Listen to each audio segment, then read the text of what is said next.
Deməli, sənin də üzündə sızanaq, ləkələr, pirşiklər var. Cəmaətin içinə çıxmağa utanırsan. Getmədiyin həkim, çəkmədiyin krem qalmayıb.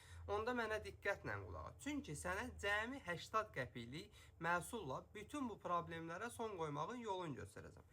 Amma əvvəlcə ekrandakı ürəyi qızart və mənə diqqətlə qulaq as. Yaxınlaşırsan aptekə xlorogeksidin avra əldə edirsən. Bu xlorogeksidin avra həm antiseptik, həm də bərpa edici xüsusiyyətə malikdir. Belə ki, gün ərzində 2-3 dəfə sadəcə bu xlorogeksidin avranı pambığa batırıb, üzünün hər tərəfini yaxşı-yaxşı silməyin kifayətdir ki, üzündə olan akneyə, sılanağa, pirşiyə son qoyub dərini hamar və parlaq etsin. Xlorogeksidin avranı adi xlorogeksidindən fərqləndirən cəhəti onun məhz bərpa edici xüsusiyyətə malik olmasıdır. Yəni tərkibində dekspantenol var. Dərinizi sildiyiniz zaman həm dərinizi qalınlaşdırır, həm yumşaldır, həm də parlaq göstərir. Ölkənin bütün apteklərində əl çatandır. Olmasa da əczaçılarımızdan xahiş edin, sifariş edib gətirsinlər. Bu cür faydalı videoların davamı üçün profilin üzərindəki plus işarəsinə toxunun ki, sağlamlığınızın qeydinə qalan əczaçınız Baloğlanla hər zaman, hər mövzuda sağlam qalasınız.